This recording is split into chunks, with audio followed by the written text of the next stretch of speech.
There is a child who learns very early that silence is safer than speaking, not because anyone told them to be quiet, but because when they did speak, the room didn't change. The faces didn't turn, the eyes stayed somewhere else.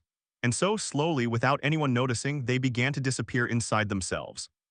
That kind of disappearing doesn't make a sound. That's what makes it so easy to miss. You might have known a child like this, or perhaps if you sit with it long enough, you might recognize that child as someone you once were. There is a particular kind of pain that lives in the body of a child who was present in every room but seen in none of them. It doesn't announce itself like grief does. It doesn't arrive with tears or outbursts or obvious fractures. It arrives quietly the way a room gets cold, gradually, almost imperceptibly, until one day you realize you've been shivering for a long time without knowing why. Psychologists call this emotional neglect, and they are careful to distinguish it from abuse because it leaves no visible marks. It is not what was done to the child, it is what was never done, it is the hug that never came, the dinner table question that was never asked, the school drawing pinned to no wall, the small victories celebrated in empty air. When a child reaches outward and finds nothing reaching back, something deep in their developing brain begins to reorganize itself around that absence. And that reorganization shapes everything that follows. To understand what happens in the mind of that child, you have to understand attachment theory, the work of John Bowlby, who spent decades studying how humans form bonds and what happens when those bonds are inconsistent or absent. Bowlby found that children don't just want closeness. They need it the way they need oxygen, not as comfort but as a biological requirement for healthy development. When a caregiver is reliably present, attuned, and responsive, the child's nervous system learns that the world is safe enough to explore. When that presence is unreliable, distracted, or emotionally unavailable, the child's nervous system learns something else entirely. It learns to brace. That bracing is not a choice, it is a survival strategy. A child who is frequently ignored begins to develop what researchers call an avoidant attachment style, not because they don't feel, but because they have learned that feeling openly is not safe. They tuck their needs inward. They become self-sufficient in ways that look, from the outside, like maturity. The quiet child who never asks for help, the small person who says, "I'm fine," before you've even finished asking. That self-containment is not strength. It is armor built from disappointment. And beneath that armor, something extraordinarily tender is still waiting, still hoping, still reaching in the only direction it knows. Pause here for a moment and ask yourself, have you ever admired a child for being so independent, so easy, so low maintenance? Have you ever looked at a quiet child and simply felt relieved that they weren't demanding anything? It is worth sitting with that question. Because what we call easy in a child is sometimes the sound of someone who has already given up on being answered. What happens in the brain during this process is not metaphorical. It is neurological and measurable. The prefrontal cortex, which governs emotional regulation and decision-making, develops in large part through co-regulation, meaning it develops through the experience of having another person help you move through emotional states. A caregiver who responds to a distressed child isn't just soothing them in the moment. They are literally helping build the architecture of that child's ability to manage feelings for the rest of their life. When that co-regulation is absent, the developing brain is left to manage overwhelming states alone with insufficient tools. The result is not damage exactly. It is a different kind of wiring, a nervous system calibrated for a world where comfort does not come. Dopamine, the neurotransmitter most associated with reward and motivation, plays a quiet but profound role in this story. When a child is seen, when they say something and an adult's eyes light up, when they bring a drawing and it is received with genuine delight, dopamine is released. That release creates a feedback loop. It says, connection is possible, expression is worthwhile, reaching out leads to something. But when a child reaches and finds no response, that loop is interrupted again and again. Over time, the brain begins to associate self-expression with the dull flatness of no return.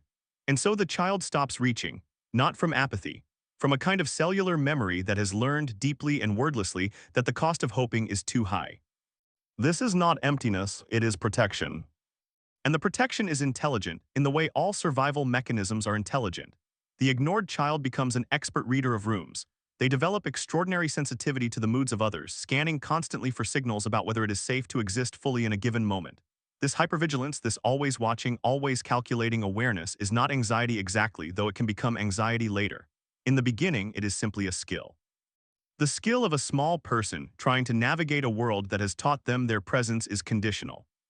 What is remarkable, and what psychology continues to uncover in increasingly nuanced ways, is how thoroughly this early experience of being unseen shapes a person's interior landscape as they grow. The locus of control, a concept developed by Julian Rotter in the 1950s, describes the degree to which a person believes they have agency over what happens in their life. Children who are responded to, whose needs are taken seriously, whose voices create change in their environment, develop what's called an internal locus of control. They come to believe in a bone-deep way that they matter, that their actions have weight, that who they are affects the world around them. Children who are consistently ignored develop the opposite. They learn that nothing they do changes anything. And from that learning grows a particular kind of quietness, not peace, but resignation. A resignation that can follow them into adulthood like a shadow they can't quite name. Perhaps you felt this. That strange mix of wanting to be seen and simultaneously believing, somewhere beneath the wanting, that being seen isn't really something that happens to you, that other people get that. That visibility is for someone else. If you have felt this, it may not be a personality trait. It may be an old lesson your nervous system is still following long after the classroom closed. The child who feels ignored does not always grow into a quiet adult. Sometimes they grow into someone extraordinarily loud, not from confidence, but from a hunger so deep it overflows. They become the person who tells too many stories, who needs the room's attention like they need air, who cannot tolerate being overlooked without feeling something close to panic. This is not narcissism, though it can be mistaken for it. It is the sound of someone who learned early that they had to shout to exist. The volume is not arrogance. It is archaeology, the excavation of a need that was buried before it was ever met. Both of these people, the one who went silent and the one who grew loud, are doing the same thing. They are responding to the same wound from different directions. And at the center of both responses is the same small figure, standing in a room, waiting to be turned toward. Cognitive dissonance, the psychological discomfort that arises when we hold two contradictory beliefs simultaneously, lies at the heart of the ignored child's experience in a particular way. The child loves their parent or caregiver. They need to love them. That love is not chosen, it is biological, urgent, and total. But the child also experiences with equal clarity that this person who is supposed to see them does not see them. These two truths cannot both be true, and so the child's mind does something extraordinary. It turns the failure inward. It decides that the reason they are not being seen is because they are not worth seeing. It is not that the adult is unavailable. It is that the child is invisible. Not invisible because of something wrong with the world, but invisible because of something wrong with them. This is the cruelest alchemy of childhood neglect. The child takes the absence and wears it like a fact about themselves.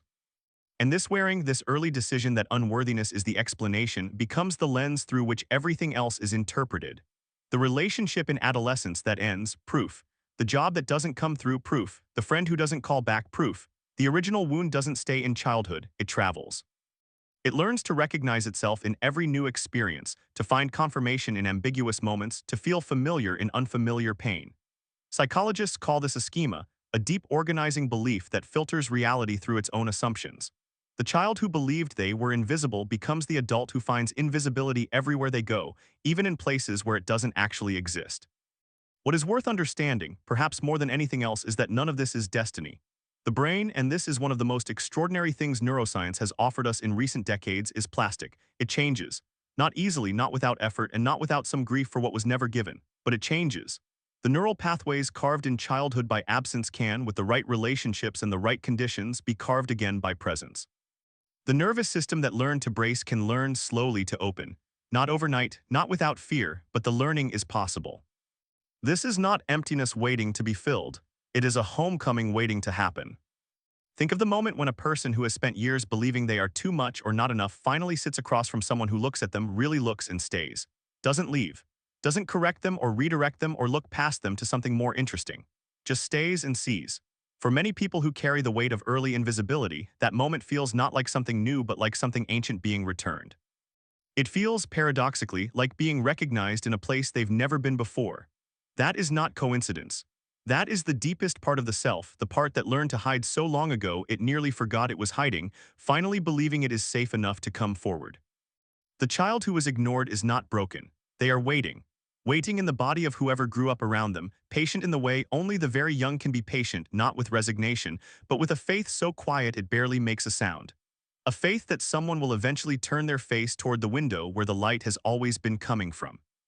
What if the most important thing any of us could do as parents, as teachers, as friends, as strangers in a waiting room is simply to turn, not with grand gestures or carefully chosen words, just to turn, to let the presence of another person register in our eyes before it registers in our plans for them. To look at a child, to look at any person, and let the looking say what so many of us spent years waiting to hear: I see you. You are here. That is enough. That has always been enough.